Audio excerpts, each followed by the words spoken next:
Shout out to Squarespace for sponsoring this video. Hey guys, Spirit of the Law here. In this unique unit deep dive, we're going to be looking into the current state of the most musical of the unique units, the organ gun. Now this is a very tinkered with unit throughout the years, with many tweaks being made by the devs on the fly, including the addition of minimum range, the removal and later re-addition of anti-infantry bonus damage, a significant boost in projectile speed, accuracy reduction but less dispersion or spread, a decrease in secondary projectiles, and a complete overhaul in how damage from their projectiles works, among other changes.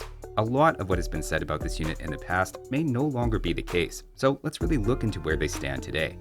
To begin with a quick glance, they cost 80 wood and 56 gold after the Portuguese discount bonus, meaning in total they're about twice the resources of a typical archer unit. For that cost, they have some decent HP and pierce armor especially, on top of the same range as the crossbow line, making them a nice support unit for your knights or spears. Their attack is by far their most unique feature though, so let's take a look at how that works. This is one of the few cases where multiple projectiles actually behave the way they appear, and all 5 of the organ gun's projectiles do their advertised 6 pierce attack. The 4 in brackets just refers to the extra projectiles, but they're all exactly the same, firing with an unusually wide spread. Unlike other inaccurate gunpowder units like the hand cannon though, missed shots do their full damage, whereas any hand cannon shots that miss their target only do half the expected amount. This is all part of the organ gun being designed to specifically thrive against bunched up groups of low armor units. The obvious solution then might seem to be staggered formation when up against them, as it feels like this is what the formation was made for. But it turns out that doesn't actually help, as every shot still lands anyway. There just isn't enough space between the units for bullets to pass through, and with similarly sized groups, I found it takes almost an identical amount of time to clear them out, which no doubt leaves the samurai surprised or downright staggered, as if it helps at all, it's very minimal. So that's the organ gun's unusual attack, but to go a bit deeper, in terms of hidden bonus damage, they have an extra 2 against infantry and skirmishers as the most notable, with then a token +1 against buildings and rams or unpacked trebuchets.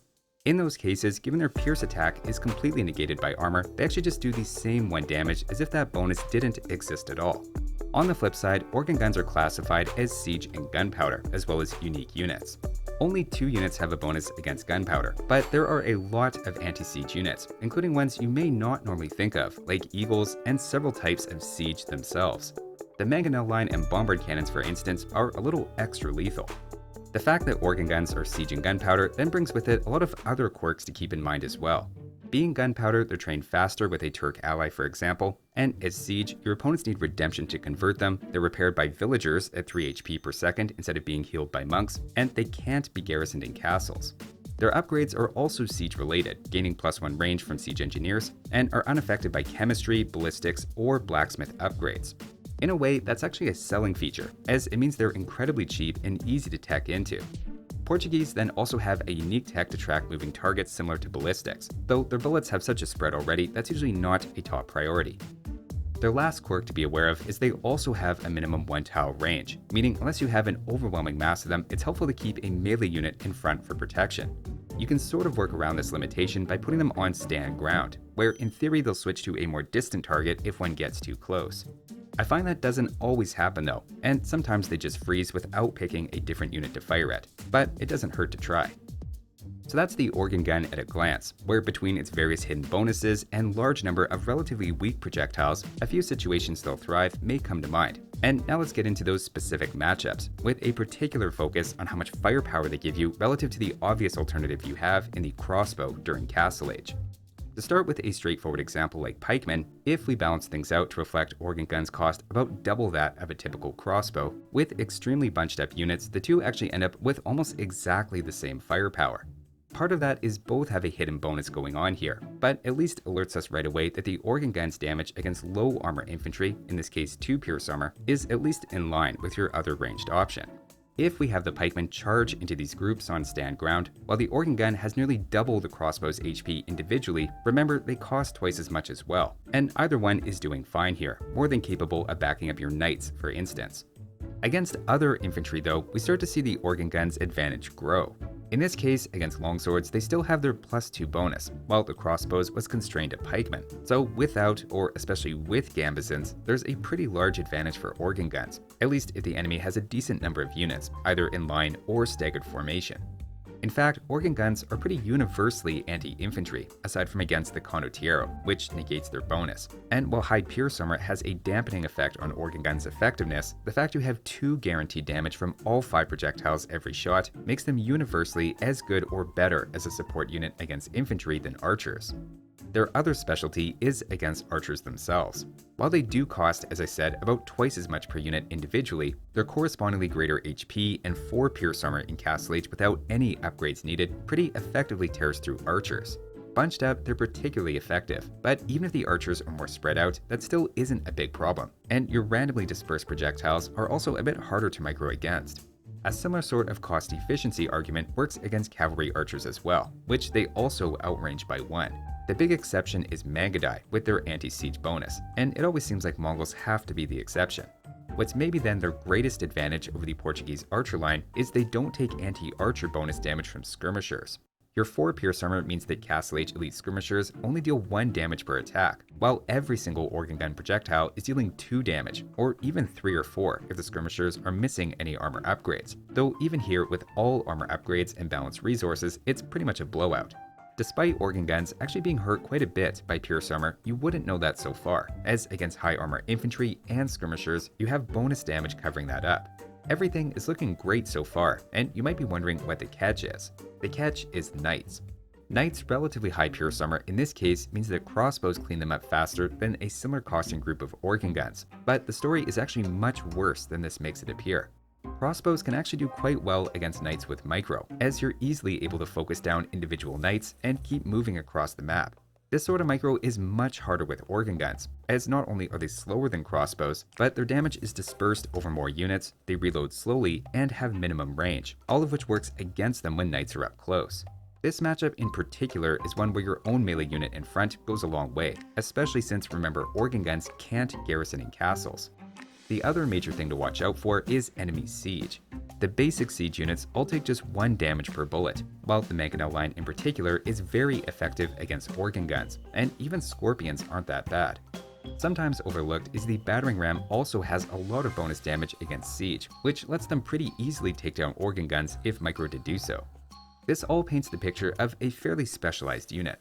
Organ guns give you something anti-infantry and anti-archer without the usual weakness to skirmishers, which accompanies most units with that profile. The downside is an extra weakness to enemy siege in cavalry, unless you can keep those tied down.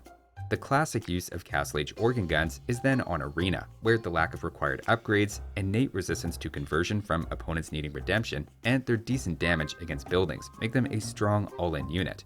To put them into perspective, 6 organ guns do similar damage against enemy gates to 1 mangonel, though a petard can also help with kickstarting that process.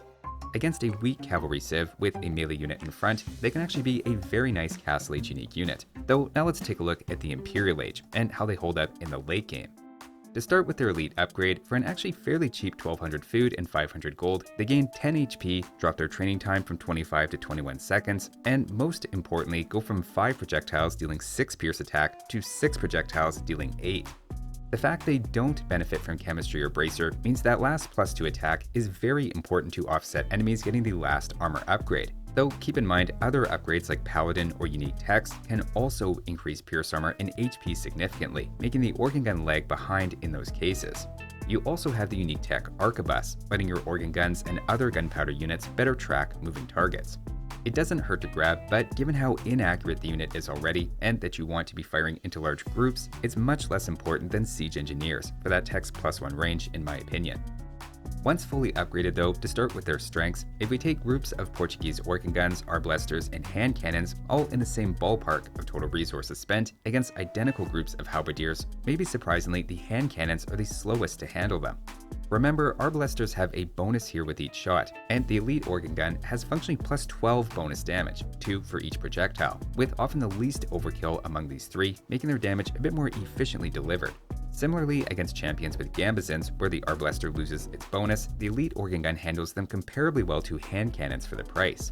It's not until you get into the highest pierce armor infantry, like Eagles or Huskarls, that hand cannon's raw attack punches through enough to give it the clear edge, which I personally like, as it means there are still clear cases where hand cannons are better. But no question, organ guns are still very anti-infantry in the late game.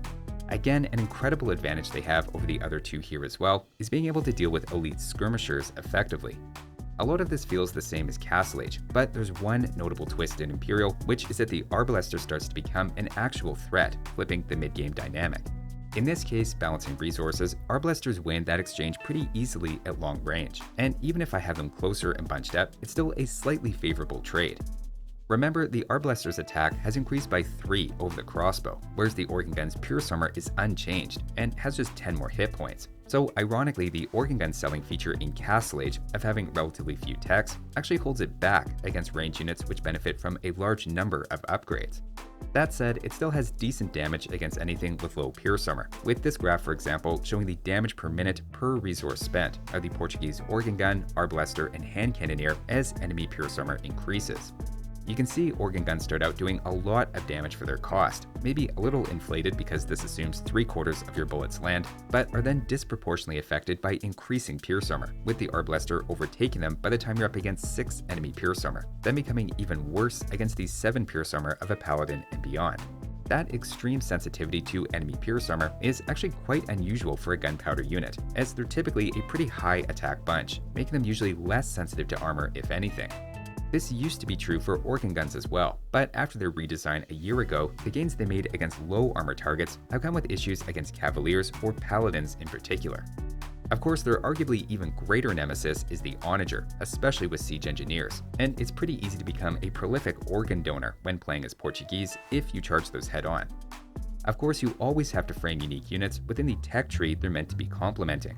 Portuguese have decent infantry, cavalry, and siege, all of which can benefit from the DPS of the Organ Gun and its bonus against infantry and skirmishers. Your own bombard cannons are then a very natural addition to sprinkle in at any point to then shut down onagers. While the crossbow line is easier to build momentum with during Feudal Age into Castle Age, and the hand cannon is more specialized to handle high Pierce Armor targets in Imperial Age, the Organ Gun gives you a well-rounded unit with straightforward strengths and weaknesses. On a slightly unrelated note, have you ever wondered what you call the guys who are pushing the Organ Gun? The only right answer could possibly be that they're organists, which seem like the type of peeps that would make up the target audience of my new music shop I opened, Spirit of the Lute.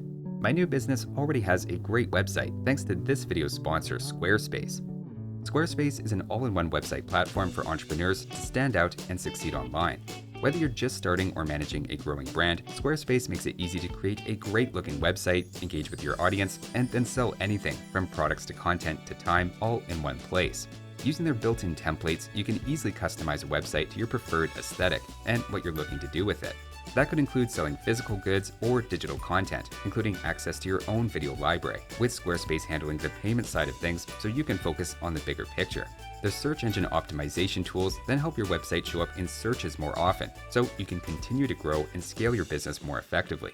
Go to squarespace.com for a free trial, and when you're ready to launch, go to squarespace.com/spiritofthelaw to save 10% off your first purchase of a website or domain. So that was a look at the current state of organ guns. Thanks for watching, and I'll see you next time.